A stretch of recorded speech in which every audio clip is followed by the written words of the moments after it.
Hello and welcome to the video. In this video we're going to install the new FrSky Hall Effect M-9 gimbals into my trusty Taranis radio. Now this Taranis radio is about a year and a half old and the gimbals are starting to get a little bit tired anyway. You may have noticed on a few of the build videos that we've done recently we have the sticks not quite going back to exactly 1500, and I've noticed that with a couple of models I've been having to use the trim slightly to get everything absolutely spot on. So it's time for me to replace these guys anyway. They do wear out, and the reason for that is that the way this works is there are little variable resistors on the back with a little wiper that's attached onto the control itself. And what's actually happening as you move the sticks is that little wiper is physically moving against a little resistive track, and over time that track starts to wear down, it gets pitted, and that's what starts to cause your problem.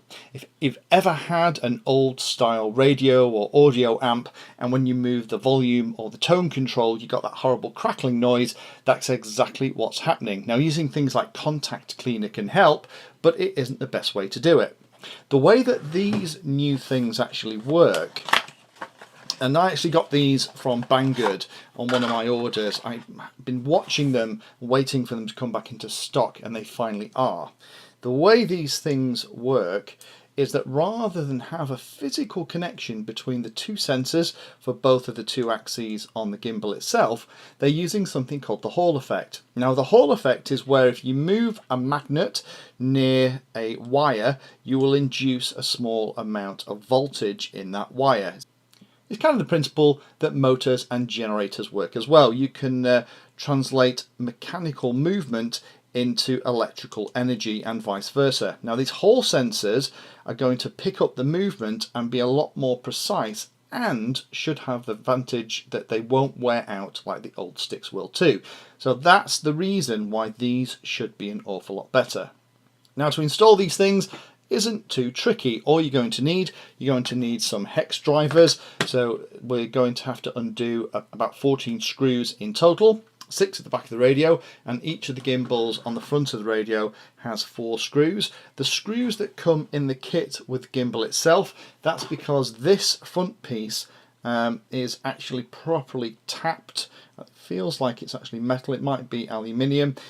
So these are tap screws that you get in the kit, whereas these screws that are in here are just self-tapping screws that go into the existing gimbals and kind of hold it on like that. Couple of things to think about before we get stuck in.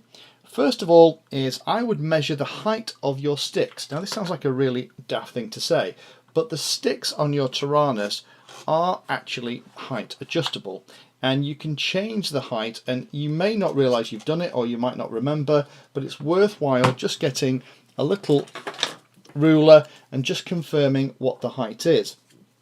The height on my sticks I think is the minimum. They're about 27 to the top. The reason that I've got mine so low is that I'm a thumber, so I don't need long throws. You might want the sticks a little bit longer if you're going to be pinching. So that's one thing. Next thing we need to do then is we need to unplug the battery, because we don't want to be playing around like this. Be very careful whenever you're putting a radio down onto its sticks, as we're about to change these gimbals out anyway. I'm not particularly bothered, but normally it's a good idea to put something soft to put the radio on. Now the next thing I'm going to do is I'm going to take out the 6 screws in the back of the radio. So we have 2 at the bottom, we have 2 in the shoulders, and we have 2 here just behind the handle. So let me take those out. I'm also, while I've got the radio open like this, I'm going to take the 4 screws out for each of the gimbals as well, and I'll come back and show you the inside of this little guy. So we've pulled the 6 screws out the back of the radio. Again, these are quite long silver self-tappers typically, and these are the little ones that have come out from the existing gimbals, so they should be nice and free. Now the case is going to crack open, but we do need to set up one of these little guys, and it can be either one, to be the throttle, because at the moment you'll notice that it's completely self-centering. Now in the pack of screws that you get with the bits, let me just empty these into a little tray to keep track of everything. So let me kind of explain what's going on here. So there are 2 metal pieces, one going across and one going here, and you can see they've both got little springs on. As I move them across, what's happening is it's pushing the spring, and the spring is then pushing the centering back. Now the throttle is going to be in the piece this way, is currently returning to center. Now the one that's moving is this one, so what I need to do here is screw this extra little silver screw that's come in the kit. I need to lift the bar up out the way, and then just with a crosshead screwdriver just put that extra screw in, and then what's happening now is that bar, the camera's going to pick it up, there we go, that bar is now not in contact with the throttle, and the throttle is going to be completely floppy.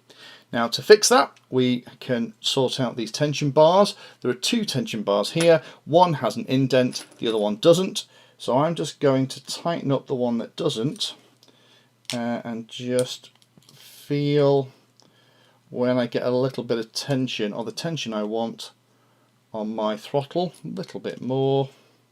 You're going to need quite a big screwdriver for this because it's quite tough as it's going into the plastic.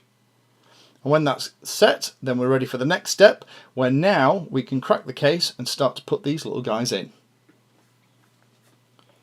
So with our gimbals prepped, we can crack the case. Now you may have to just undo these nuts very slightly on the shoulders, on each of these shoulders, just to make sure the case opens. We do have another video where we opened this case before and we installed a 6-position switch. So this isn't the first time that I've been inside this case. So let me open it up and let's see what it looks like inside. Being very gentle. And as it opens up, there we go. We have a couple of ribbon cables at the bottom we don't want to go anywhere near, and we have the gimbals. Now it's worthwhile making sure that you keep all the track of all the switches as they're installed, because you don't want them reversed. If one of them pops out, then the easiest thing to do is just check what the upper wire is on the other side and you'll find them. The gimbals now should just lift out with a little bit of wiggling. So now we've got the gimbal free, it's going to unplug from 3 places, and that's going to match the 3 wires that we have on our new gimbal. We've got the big control that goes down into the main board here from both of the sensors on the gimbal itself, and then we have 2 extra little flying leads that go up to the trim switches. So what we need to do is just gently pull each of these out. We want to use a gentle but firm wiggling motion, and you should be able to pull them all out. Once you've got them all undone, then our old gimbal is free. Thank you, gimbal, for your service. It has been well appreciated. Many happy hours of flying on this guy. I wouldn't necessarily throw this away. You never know when you're going to need a spare part or your mate's going to be in trouble. So we'll keep that to the side. Let's get the one that's the throttle. So that's this one with the throttle that we've adapted. And the way this wants to go into the body itself is you want the tension springs that we've just sorted on the outside. So you want to push this through the hole. You want to be careful that you're not trapping any wires at all. It can be a little bit fiddly because you have to kind of get one corner in and then scooch the other corners into place. But once you've got it into place, then it's exactly the same process that you've just gone through, but in reverse, plugging in these wires.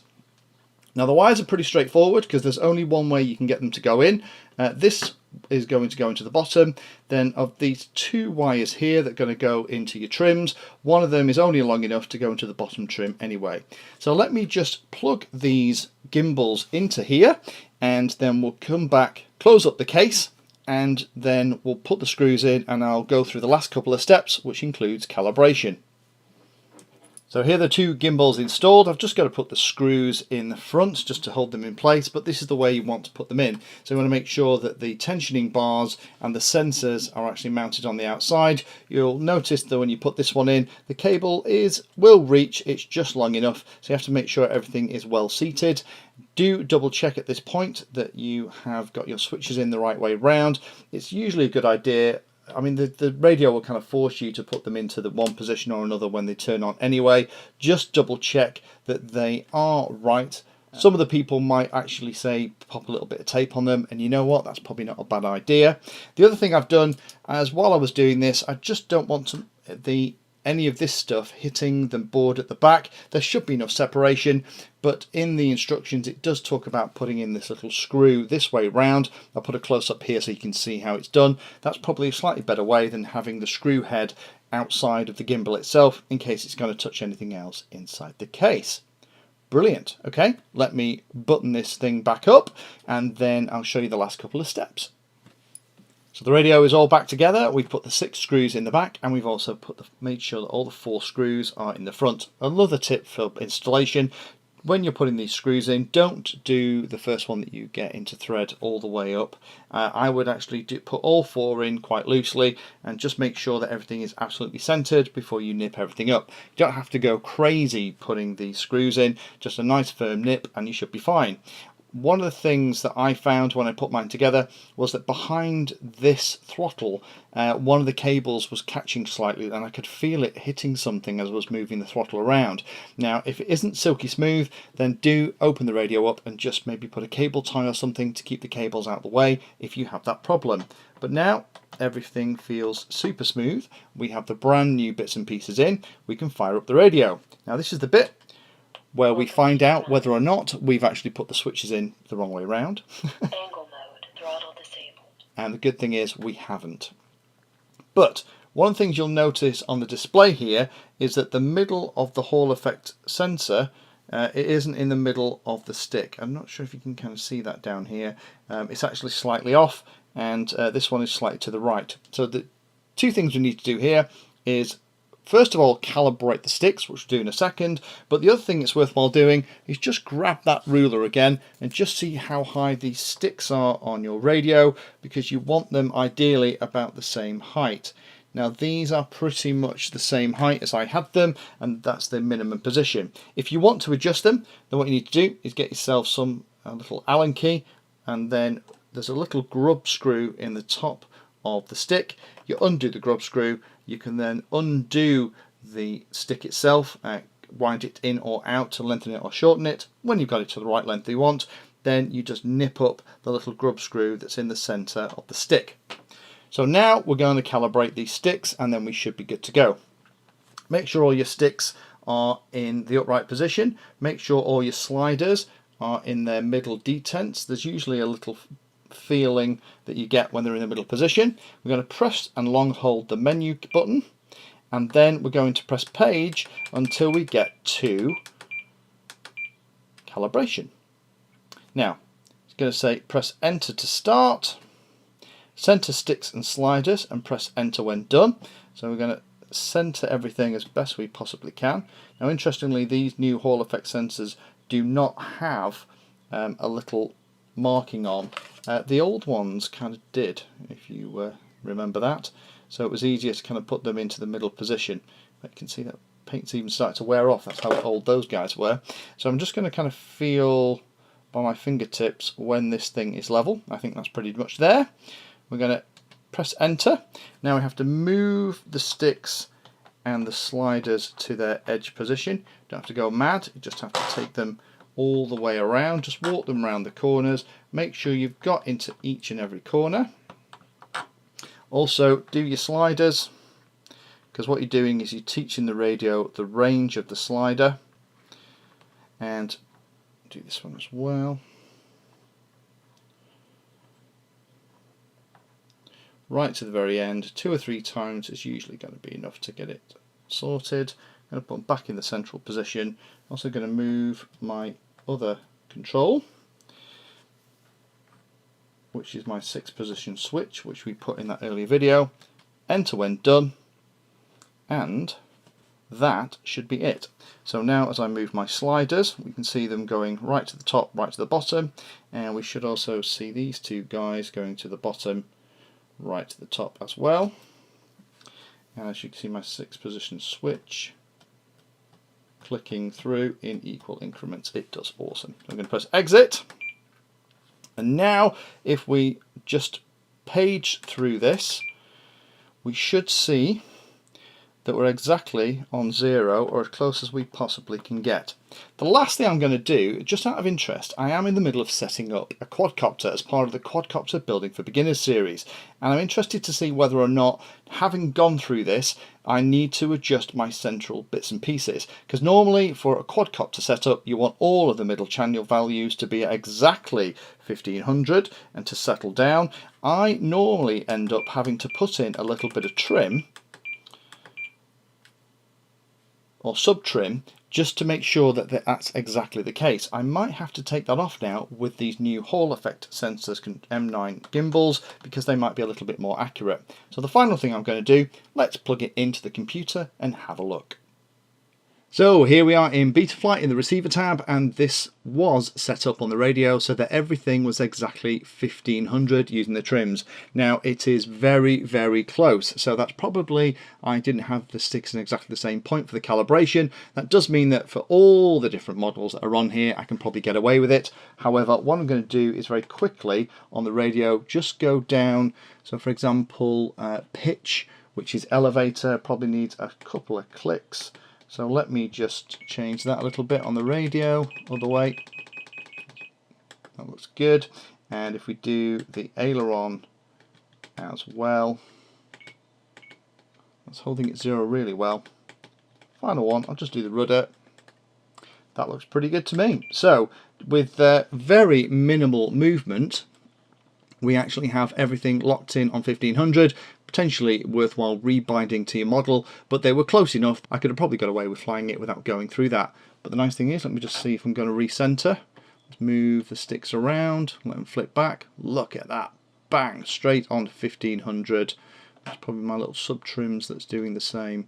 So they do seem to be a little bit more accurate than the ones I've taken out, but then they should be. The ones I've taken out have had 1.5 years of abuse. And again, the reason that these are much nicer than the original ones are because they have no mechanical parts that are going to wear out.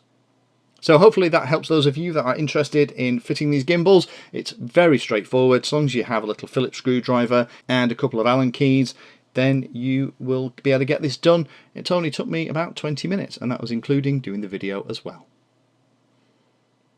Thank you for taking the time to watch that video. We try and release at least 2 videos a week, usually a quick tip on a Tuesday and a more in-depth video on a Friday, and sometimes we manage to get a few more out as well. If you're interested in radio control, then the playlists are useful to have a look at. Anything that's called Introduction to is an organised set of videos that teach you from first principles about the subject that you're interested in. But we also have information about the majority of popular open source flight controllers, how to build quadcopters, fixed wing models, reviews, setups, unboxing, all kinds of things in here as well. So if you haven't already had a look at the playlist, then I'd recommend going and having a look through here to see if there's anything that takes your fancy. Finally, we do also provide updates through things like Twitter, Instagram, and also post all of our 3D designs on Thingiverse as well. So if you like what we're doing here on YouTube, have a look at those things and subscribe to us there, and you'll find out what we're up to in advance of the videos coming out here on the channel.